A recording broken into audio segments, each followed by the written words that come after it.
আমরা আজকাল আশেপাশে অনেক জায়গায় তাকালে দেখতে পাই জল সংকট একটি কিন্তু অনেক বড় ইস্যু হয়ে দাঁড়াচ্ছে। কিন্তু আমাদের চাষের ক্ষেত্রে তো জলটাই প্রয়োজনীয়। জল সংকট দেখা দিলে চাষবাসে কিন্তু অনেকটাই ক্ষতির সম্ভাবনা থাকে। আজ সেই সম্পর্কিত কিছু তথ্য নিয়ে আপনাদের সাথে আমি দেবস্মিতা। কৃষি বার্তায় আপনাদের সকলকে জানাই স্বাগত। কৃষি বার্তার আগের একটি পর্বে আমরা দেখিয়েছিলাম পুরুলিয়া জেলার কুমারীকাননে পাহাড়ে থেকে বয়ে আসা বৃষ্টির জল সংগ্রহ করে করা হচ্ছে মাছ চাষ।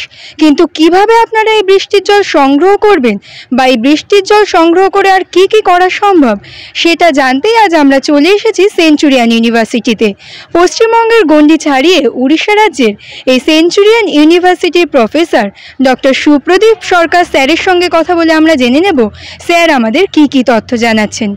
আচ্ছা স্যার, এই যে রেইন ওয়াটার হারভেস্টিং বা বৃষ্টির জল সংগ্রহ, এটা চাষের ক্ষেত্রে কতটা গুরুত্বপূর্ণ? আমাদের ভারতবর্ষে যা বৃষ্টিপাত হয় সেই বৃষ্টিপাতের অধিকাংশ জলই আমাদের সাধারণত নদী নালার মাধ্যমে সাগরে চলে যায় এবং আমাদের দেখা যায় যে বর্ষার মৌসুমি বায়ু যখন আসে তখন যে পরিমাণ বৃষ্টিপাত আমরা পাই তারপরে অধিকাংশ বৃষ্টির জল আমরা নষ্ট করে ফেলি। সেই জন্য আমাদের সবচেয়ে এবং এই বৃষ্টির জল চলে যাওয়ার সাথে আরেকটা জিনিস জড়িয়ে আছে, সেটা হচ্ছে আমাদের ভূমিক্ষয়। সয়েল ইরোশন বলতে আমাদের সাধারণত মাটির উপরিভাগের যে উর্বর মাটি সেটাও কিন্তু বৃষ্টির জলের সাথে ধুয়ে চলে যায়। তাহলে আমাদের দুটো জিনিস ক্ষতি হয়, এক হচ্ছে জলের অপচয়, তার সাথে আমাদের ভূমিক্ষয়। সেই জন্য আমাদের যেগুলো করা উচিত, আমাদের যে সমস্ত অঞ্চলে বৃষ্টিপাত হচ্ছে, যে পাহাড় অঞ্চলটা, সেই অঞ্চলে আমাদের ওয়াটার শেডগুলো আগে আইডেন্টিফাই করতে হবে বা ডেলিনিয়েট করতে হবে। ওয়াটার শেড তুমি জানো, ওয়াটার শেড মানে যেখানে কোনো অঞ্চলে বৃষ্টি হচ্ছে যে বৃষ্টিটা একটা কমন জায়গা দিয়ে বেরিয়ে যায়। তাহলে সেই জায়গাটাকে আমরা যদি ঠিকমতো প্ল্যানিং করি তাহলে ওয়াটার শেডের ওপরের অঞ্চলে যে বৃষ্টিটা হচ্ছে সেই বৃষ্টিটাকে তার নিচের অংশে যদি আমরা সংরক্ষিত করি তাহলে এই মাইক্রো ওয়াটার শেডগুলোর থেকে আমরা আস্তে আস্তে ছোট ছোট স্কেলে জল ধরে রাখতে পারবো এবং সেই জলটাকে আমরা সেই জায়গাতেই কাজে লাগাতে পারি বা সেই জলটাকে নিয়ে গিয়ে নিচে কোথাও বড় রিজার্ভারে রাখতে পারি। এখন আমাদের লক্ষ্য রাখতে হবে যে আমরা যে অঞ্চলে বৃষ্টিটার জলটা সংরক্ষণ করছি সেখানে আমার কি কি ফসল আমি চাষ করব। সাধারণত আমরা ভারতবর্ষে যখন মৌসুমি বায়ু আসে বা মনসুন রেন যেটাকে আমরা বলি, তার উপরই আমাদের প্রায় 65% রাইস প্রোডাকশনটা তার উপর নির্ভরশীল। তো বেশিরভাগ রাইসটা যেহেতু তার উপর নির্ভরশীল এবং ধান বা ভাত আমরা সবাই খেতে পছন্দ করি, তাহলে আমরা ওই বৃষ্টির সময় সেই জলটা দিয়ে ধান চাষ করতে পারি। এবং এই সময় ধান চাষ করব কখন না, নর্মাল বৃষ্টির জল যেটা পাচ্ছে এরপরে যে জলটা আমরা সংরক্ষিত করছি, মাঝে বৃষ্টির সময়ও এমন হয় মাঝে একটা ড্রাই স্পেল আসে, সেই ড্রাই স্পেলে আমরা বলি লাইফ সেভিং ইরিগেশন। তাহলে এই জলটা দিয়ে আমরা সেই লাইফ সেভিং ইরিগেশন করতে পারি যাতে আমাদের ইল্ডটা উপরের দিকে থাকে। সেকেন্ড কথা হলো, এই ফার্স্ট ক্রপ হারভেস্ট হয়ে যাওয়ার পরে আমার যে জলটা রয়ে গেল সেই জলটা নিয়ে আমি পরবর্তী যেটা রবি বা শীতকালীন শাক সবজি ইত্যাদি চাষের কাজে লাগাতে পারি। আচ্ছা স্যার, এটা কি শুধুমাত্র পাহাড়ি অঞ্চলেই করা সম্ভব? যদি কোনো কৃষক তার জমির পাশে এরকম বৃষ্টির জল সংগ্রহ করতে চায় সে কি করতে পারে? হ্যাঁ, নিশ্চয়ই করতে পারে। আমরা পাহাড়ি অঞ্চলে এই জন্যে বলি কারণ সাধারণত আমরা দেখেছি আমাদের যে সমস্ত বৃষ্টি বা নদী মুখগুলোর উৎস হচ্ছে সমস্ত পাহাড়ি অঞ্চল। তাহলে সেইখানটায় জলটাকে যদি আমরা ধরে রাখার ব্যবস্থা করি তাহলে বিশেষ করে ভূমি সংরক্ষণ কাজটা খুব ভালোভাবে করা যায়, যার জন্য পাহাড়ি অঞ্চলে আমরা করি। বা এই যে ওয়াটার শেড বললাম, ওয়াটার শেডের মানে এই নয় যে এটা শুধু পাহাড়ি অঞ্চলে, এটা এমনকি আমাদের যে প্লেন ল্যান্ড, এমনকি দক্ষিণ 24 পরগনার যে বিস্তৃত অঞ্চলে সেখানেও কিন্তু ওয়াটার ল্যান্ড ডেলিনিয়েট করা যায়। সেখানে হয়তো এক একটা ওয়াটার শেডের এরিয়া বেশি হয় এবং সেইভাবে সেখান থেকেও জল সংরক্ষণ করা যায়। আরেকটা যেটা পদ্ধতি অনেকে করেন, যে কৃষক তার যে নিজের জমিটা আছে তার হয়তো 1/10 অফ অ্যান এরিয়া, সেই জায়গাটায় একটু গর্ত খুঁড়ে আড়াআড়ি লম্বালম্বি একটা গর্ত যদি করেন তাহলে বৃষ্টির সময় যে এক্সেস ওয়াটারটা এলো সেই জলটাকে উনি কিন্তু ওখানে সংরক্ষণ করলেন এবং সেখানে অনেক সময় তারা শর্ট ডিউরেশন মাছও করে, রাইস কাম ফিশ কালচার, এবং সেই জলটা দিয়ে লাইফ সেভিং ইরিগেশন হলো, প্লাস কি হলো তার রবি সিজনেরও কিছু কাজে লাগলো। এবং ওই ধান জমির সাধারণত আলে আমরা দেখেছি অনেক সময় তারা নানা রকম ভেজিটেবল চাষ করতে পারে। আচ্ছা স্যার, এই বৃষ্টির জল সংগ্রহ করতে গেলে, এই পুকুরটা কাটতে গেলে কি কি বিষয়গুলি মাথায় রাখা দরকার, প্রয়োজনীয় বিষয় কি কি? প্রয়োজনীয় বিষয় হচ্ছে আমার সেই অঞ্চলের বৃষ্টিপাতটার পরিমাণ কত। কারণ আমরা যখনই কোনো এটা একটা বাজেটিং, যদি তোমাকে বলি, ধরো আমরা কোনো বাজেটিং করি, আমরা তো আগে দেখি আমার উৎস আয় কত, এটাও সেই রকম বৃষ্টির জল কত পরিমাণে হচ্ছে। যদি ধরো আজকে এই পারলেখা মন্ডিতে তুমি একটা ওয়াটার হারভেস্টিং স্ট্রাকচার করো, এখানে সাধারণত গড়পড়তা বৃষ্টি 1200 থেকে 1300 মিলিমিটার। তুমি যদি উত্তরবঙ্গে যাও সেখানে কিন্তু বৃষ্টির পরিমাণ অনেক বেশি। তাহলে এখানে যে ওয়াটার হারভেস্টিং স্ট্রাকচার তুমি করবে সেই স্ট্রাকচারের ডেপথ অত বেশি না হলেও চলবে, কিন্তু উত্তরবঙ্গে তোমাকে বেশি জল ধরে রাখতে হবে, তাহলে ডেপথটা বাড়াতে হবে। এবং দ্বিতীয়ত হচ্ছে আমরা যে জায়গায় ওয়াটার হারভেস্টিং ট্যাঙ্কগুলো করি এই ওয়াটার শেডের মধ্যে নিচের অংশটায়, সেখানে কিন্তু মাটিটা একটা ইম্পর্টেন্ট জিনিস। কারণ সেই মাটি যদি খুব কোর্স হয় তাহলে যে জল আমি ধরলাম, যেটা দেখেছি আমি কাজ করতে গিয়ে পুরুলিয়াতে একটা বিরাট সমস্যা হয়। পুরুলিয়াতে দেখবে তুমি অনেক বড় বড় পুকুর আছে, কিন্তু সেই পুকুরগুলোর পাড়ে যে ল্যাটারাল সিপেজে প্রচুর জলের অপচয় হয়, এবং এই ল্যাটারাল সিপেজটা আমাকে তাহলে আটকাতে হবে।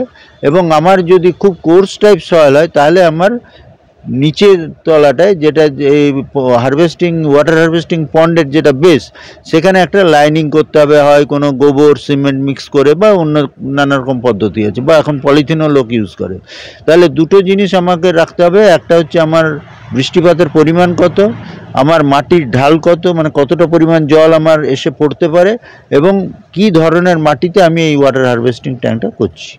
আচ্ছা, এই পদ্ধতিতে যদি কোনো কৃষক চাষ করেন তার লাভের পরিমাণটা কত শতাংশ বেড়ে যায় সাধারণ পদ্ধতির থেকে বলে আশা করছে? সাধারণত আমরা দেখেছি যে ধানের, প্রথমে ধানটাকে নিয়ে যদি আমরা ভাবি, ধানের ক্ষেত্রে অনেক সময় দেখা যায় আমরা মাঝে মাঝে একটা ড্রাই স্পেল পাই, দীর্ঘদিন হয়তো 20 দিন 25 দিন কোনো বৃষ্টি নেই, তাহলে সেই সময় কিন্তু তার ফলনটা মার খাবে। অথচ আমি যদি ওয়াটারটা হারভেস্ট করে রাখি, তাহলে লাইফ সেভিং ইরিগেশনটা যদি আমি দিই, তাহলে আমার সেই ফলনটা মার খেলো না। তাহলে আমি নির্দিষ্ট পরিমাণ, যে হয়তো যদি আমার 3 টন পাওয়ার কথা 3 টনই পাবো, কিন্তু আমি যদি ওয়াটার হারভেস্টিং না থাকে তাহলে হয়তো দেখা যায় অনেক সময় যে আমার 1.5 টনও নামতে পারে, অনেক সময় কিছুও না পেতে পারি। আমি একবার দেখেছি আমার নিজের অভিজ্ঞতায়, তখন আমি বেনারসে ছিলাম ড্রাইল্যান্ড প্রজেক্টে, যে আগস্ট মাস অবধি প্রায় বৃষ্টিই নেই, মানে সেখানে আমাদের ডিক্লেয়ার করতে হয়েছিল আর কোনো হবে না। কারণ এই ধানের যে ভেজিটেটিভ গ্রোথ, সেটাও তো রিপ্রোডাক্টিভ গ্রোথের সাথে রিলেটেড, সেই জন্য ভেজিটেটিভ গ্রোথটাও ঠিকমতো হওয়া উচিত, প্লাস ফ্লাওয়ারিংয়ের পর থেকেও আমার জলের দরকার, সেই জন্য ধানের ফলনটা আমি ঠিকমতো পাবো। দ্বিতীয়ত হচ্ছে, যেখানে আমার ওয়াটার হারভেস্টিংয়ের ফেসিলিটিস নেই, সেখানে আমাকে ধান কাটার পরই তাড়াতাড়ি হয় সর্ষে বা ওই পালস জাতীয় কিছু একটা ক্রপ চাষ করতে হবে, যেটা খুব স্বল্প মেয়াদি হবে, এবং ওই জল যেটুকু থাকলো রেসিডুয়াল ময়েশ্চার, তাতে আমার ফলনটা পেলাম, মোটামুটি একটা ফলন পাবো। কিন্তু আমি যদি এই ওয়াটার জল সংরক্ষণ করি তাহলে কিন্তু আমি 2 থেকে 3টে সেচ দিতে পারবো। তাহলে সেখানে দেখা যায় আমি শুধু পালস বা অয়েল সিড নয়, আমি হয়তো ভেজিটেবলও চাষ করতে পারি, যেটা চাষির ক্ষেত্রে অনেক অর্থকরী হবে। বিশেষ করে আমাদের পুরুলিয়া বাঁকুড়া এই জেলাগুলোতে দেখা গেছে সেখানকার কিন্তু টেম্পারেচারটা অনেক লো নামে, সেখানে এবং ড্রাই, সেখানে হিউমিডিটি যেহেতু কম, তাহলে লো টেম্পারেচার এবং ড্রাই ক্লাইমেট, সেখানে কিন্তু আমি ক্যাপসিকাম বা এই ধরনের যেগুলো অনেক লাভজনক ফসল, সেগুলো। আপনি ওয়াটার হারভেস্টিং নিয়ে আমাদের জানালেন অনেক কিছু, তো মালচিং যেটা নতুন পদ্ধতি আমাদের ওয়েস্ট বেঙ্গলে অনেক জায়গায় কৃষকরা করছেন, সেই পদ্ধতিতে জলটা কতটা সঞ্চয় করে রাখা সম্ভব? এটা একটা খুব গুরুত্বপূর্ণ কথা, যে মালচিং মানেই আমার জল আমার দুভাবে সাধারণত বেরিয়ে যায়। একটা হচ্ছে এভাপোরেশন, যে এভাপোরেশনটা হচ্ছে আমার ডিস্ট্রাকটিভ লস, মানে এভাপোরেশন লসের ওই জলটা আমার কোনো কাজে লাগে না। আরেকটা হচ্ছে ট্রান্সপিরেশন লস। ট্রান্সপিরেশন লসটা কিন্তু ফটোসিনথেসিসের সাথে সোজাসুজি যুক্ত, যত বেশি ট্রান্সপিরেশন হবে তত বেশি ফটোসিনথেসিস হয়। সো সেখানে কিন্তু আমরা ভালো ফসলের মানে উৎপাদন পেতে পারি। এখন যেটা হচ্ছে মালচিং করে আমরা দুটো জিনিস করতে পারি। আমি এভাপোরেশনটাকে চেক করতে পারি এবং যে জলটা আমি সংরক্ষণ করলাম সেই জলটা মানে গাছ তার শেকড়ের মাধ্যমে নেবে, তাহলে আমি ট্রান্সপিরেশনটাকে সেখানে এনকারেজ করলাম। দ্বিতীয়ত হচ্ছে টেম্পারেচার। অনেক সময় হাই টেম্পারেচার বা লো টেম্পারেচার ক্রপের পক্ষে ক্ষতিকারক হয়, সেখানে মালচিং করলে আমার সয়েল টেম্পারেচারটা একটা নির্দিষ্ট অঞ্চলের মধ্যে থাকে, যেটা আমার পক্ষে ফেভারেবল কন্ডিশন বলতে পারি। তবে মালচিংয়ের যে মেন বিভিন্ন ধরনের আমরা করি, পলিমাল্চ, স্ট্র মাল্চ বা ইভেন অনেক জায়গায় সয়েল ডাস্ট মাল্চ করা হয়। তবে তার মধ্যে পলিমাল্চের যেটা হচ্ছে এখন বার্ক একটা ডিগ্রেডেবল পলিথিন তারা বের করেছে, সেটা করলে তাও বেটার। আদারওয়াইজ পলিথিন আমি সিস্টেমে যদি আনি, কারণ সেই পলিথিন তো থেকে যায় তাহলে, এবং পলিথিনের মধ্যে ব্ল্যাক পলিথিন অনেকটাই বেশি সংরক্ষণ করে, কিন্তু সেখানে কি হচ্ছে, এটা একদম পাহাড়ি অঞ্চলে আমরা করি না, যেখানে মাটিটা কিছুটা কোর্স সয়েল, সে সমস্ত জায়গা করে ইভেন আমার ফাইন টেক্সচার সয়েলও করা যায়, ভালো ইয়ে পেতে পারি। ইভেন আমি প্লেন ল্যান্ডে যেখানে ইরিগেশন ফ্যাসিলিটিস নেই, হয়তো আমার উত্তর 24 পরগনা, দক্ষিণ 24 পরগনা, এই সমস্ত জায়গায় কিন্তু মালচিং করলেও আমি অনেক ভালো পেতে পারবো। তবে আমরা যেটা এনকারেজ করি আজকালকার দিনে স্ট্র মালচিংয়ের মেন সুবিধা হলো যে মালচিংয়ের পরে ওই যে স্ট্রটা মাটিতে রয়ে গেল, ওটা মাটির সাথে মিশে যাবে, পচবে এবং মাটিতে কিছু জৈব পদার্থ যোগ হবে। এখনকার দিনে দেখলে দেখা যায় আমাদের আগে যে পরিমাণে গরু ছিল পপুলেশন, বিশেষ করে বুলক, এখন তো আমরা মেকানাইজড ফার্মিং করছি, যার জন্য বুলকের আর দরকারই পড়ছে না। সেই জন্য আমাদের দেখবে ফার্মইয়ার্ড ম্যানিউরটাও কিন্তু কমে যাচ্ছে। তাহলে এই যে রাইস স্ট্রটা, এই স্ট্রটাকে আমরা কাজে লাগাতে পারি। এছাড়া আরেকটা পদ্ধতি অনেকে করে, এখন আমরা দেখবে অনেক জায়গায় মেকানাইজড হারভেস্টিং করছি, যেখানে প্রায় আমরা 10 ইঞ্চি মতো স্ট্র রেখে দিই। আগে ম্যানুয়াল হারভেস্টিংয়ে একদম গোড়া থেকে কাটতাম।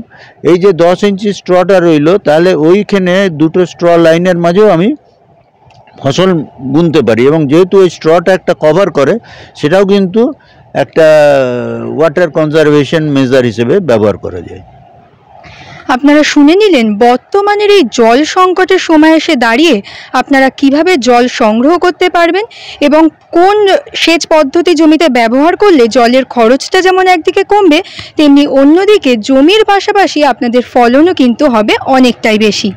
এরকম আরও নতুন নতুন তথ্য জানতে অবশ্যই আমাদের কৃষি বার্তা চ্যানেলটিকে সাবস্ক্রাইব করে বেল আইকনটি প্রেস করে রাখুন, যাতে সবার প্রথমে নোটিফিকেশনটি আপনার কাছেই পৌঁছে যায়। নমস্কার।